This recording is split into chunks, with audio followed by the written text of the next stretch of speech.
premier chapitre et du deuxième chapitre de la Genèse, en particulier la création de Adam. On dit en français Adam. Adam, qui serait donc notre ancêtre commun de l'humanité, une idée fondatrice de la Bible qui évacue immédiatement, bien sûr, toute conception raciste ou de race supérieure. Nous sommes tous les enfants de Dieu. L'homme est aimé, comme dit Rabbi Akiba dans les Pirkei Avot, parce qu'il a été créé à l'image de Dieu. Donc ce Adam originel est créé deux fois, dans le premier chapitre et dans le deuxième chapitre. Dans le premier chapitre, il traduit la conclusion de la création de Dieu, c'est-à-dire après avoir créé l'univers, le ciel et la terre, et même les animaux le sixième jour, eh bien Dieu crée à la fin l'homme. Et là, à propos de l'homme, on remarque qu'il n'y a que de la bénédiction. Dieu bénit l'homme, et cet homme est masculin et féminin. Zachar unkeva baraotam. Autrement dit, le Adam du premier chapitre est, comme dit la tradition, androgyne, il est à la fois masculin et féminin. Ce qui veut donc dire que l'homme complet, ou l'humain complet, eh bien c'est l'homme et la femme. L'homme sans la femme sans l'homme sont manquants. Et lorsque le couple est réuni, avec la présence de Dieu, c'est-à-dire la vie morale, spirituelle, dans le respect l'un de l'autre, dans l'amour, eh bien, à ce moment-là, cette présence divine se trouve au milieu du couple. Et Dieu, donc, bénit. Bénit d'abord pour la descendance, ça veut dire que Adam et Ève sont placés dans le jardin d'Éden pour faire des bébés et pour continuer l'espèce humaine. Et deuxièmement, Dieu dit à Adam, cet Adam qui est mâle et femelle, mais qui est présenté en même temps comme un être unique, eh bien, il lui dit qu'il peut manger l'herbe des champs et tous les arbres fruitiers sans aucune limitation. Autrement dit, l'homme du premier chapitre doit continuer la vie, et deuxièmement, il doit maintenir sa survie. Parce que si l'homme ne mange pas, il meurt. Ce qui sous-entend d'ailleurs que cette immortalité de l'homme, elle n'est pas si évidente que ça, parce que dans ces cas-là, l'homme n'avait pas besoin de manger, et peut-être il n'y avait pas besoin de faire des enfants. Et donc ça veut dire qu'il y a un certain rapport avec Dieu, avant même la faute, mais qui signifie l'homme doit perdurer, et aussi il doit survivre en mangeant. Dans le deuxième chapitre, qu'est-ce qui apparaît de nouveau? Dans le deuxième chapitre, on va voir que la dimension masculine et féminine, qui désigne un petit peu le vivant, c'est ou masculin ou féminin, on pourrait dire selon le chromosome en plus ou en moins qui fait l'homme ou la femme.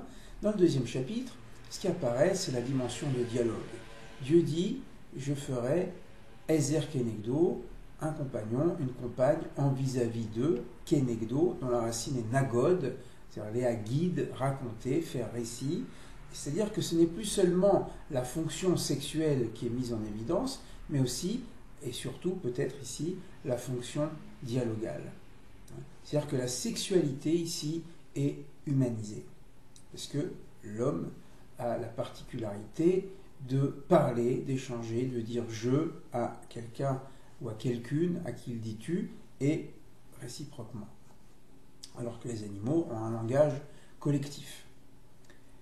Et ensuite, par rapport à l'alimentation, Dieu dit à l'homme qu'il vient de placer dans le jardin de l'Éden, ça veut dire un jardin qui est alimenté par un lieu qui s'appelle l'Éden et qui est abreuvé, ce jardin, par un fleuve qui se divise en quatre.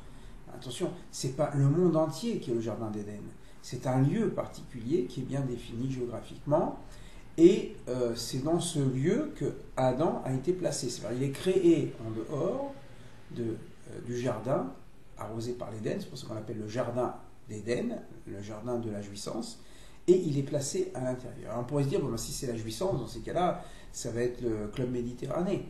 Pas du tout. L'homme est placé dans le jardin pour le travailler, le maintenir. C'est-à-dire que nous voyons, même avant la faute, que l'homme doit travailler. Ce n'est pas une punition de travailler, c'est une vocation de l'homme.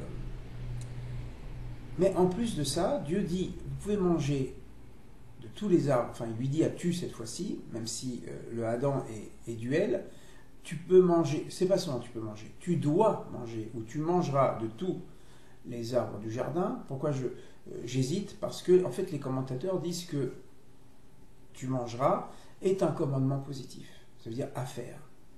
Dieu a créé un monde pour jouir de ce monde. C'est toute la vision de la Torah qui sera reprise par la Bible. La jouissance dans ce qui est permis est totalement permise, il n'y a pas de restriction, c'est la jouissance qui procède de Dieu.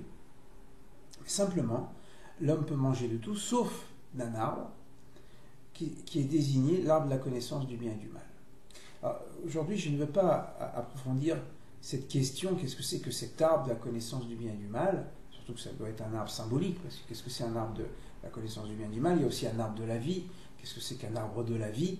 On voit bien qu'ici, il y a toute une symbolique. De toute façon, tous ces récits des premiers chapitres sont hautement symboliques. Ils parlent à l'humain. Et l'homme doit limiter sa consommation. Qu'est-ce qu'on voit? On voit dans le premier chapitre, l'homme doit engendrer, un petit peu comme les animaux. Dieu bénit les animaux et bénit l'homme de la même manière. Faites des bébés, engendrez votre continuité. Et deuxièmement, mangez de tout sans limitation. Dans le deuxième chapitre, la relation entre l'homme et la femme est d'abord une relation dialogale, c'est pas seulement masculin et féminin.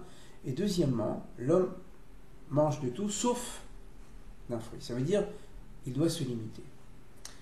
Quelle différence entre premier et deuxième chapitre? Le premier chapitre désigne, dit le Rav Soloveitchik, qui est un de nos grands commentateurs contemporains, enfin qui est décédé, mais dans un commentaire de ce passage, eh bien, le Rav Soloveitchik dit le premier chapitre désigne l'homme naturel, le homo naturalis. Et l'homme naturel, qu'est-ce qu'il fait? Il fait des bébés et il mange et il s'arrête de manger quand il est rassasié. Il n'y a pas besoin de loi extérieure puisqu'on son estomac lui dira stop. Le deuxième chapitre ne parle pas de l'homme naturel, mais il parle de l'homme, on pourrait dire l'homo religiosus. Cet homme du deuxième chapitre, c'est pas n'importe quel homme, c'est pas l'homme de Cro-Magnon, c'est pas l'homo faber, c'est même pas l'homo sapiens, c'est celui qui a une conscience morale et la capacité d'écouter un ordre transcendant de Dieu qui lui dit tu mangeras de tout sauf de ça. Autrement dit, la Torah ici nous donne le projet de Dieu pour l'homme. Dieu a créé un homme à qui il donne la bénédiction. Mais en même temps, il demande à l'homme deux choses.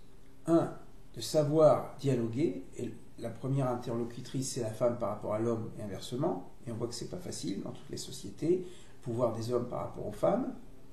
Et deuxièmement, il demande à l'homme de limiter son alimentation, ça veut dire finalement sa consommation du monde. Et là aussi, c'est pas facile, puisque nous voyons les hommes, de façon générale, dans le monde politique, économique, ou même religieux, de vouloir imposer leurs dictates, leurs projets sur les autres. Et voilà, donc le deuxième chapitre, c'est comme le projet. Dieu a créé l'homme à son image, ça veut dire qu'il a toutes les potentialités divines en lui, mais maintenant, l'homme doit aller dans la ressemblance de Dieu, ça veut dire il doit construire le dialogue et il doit apprendre à mettre des limites dans son action dans le monde, et c'est ainsi que l'homme s'accomplit totalement selon ce deuxième chapitre. Voilà, à très bientôt, au revoir.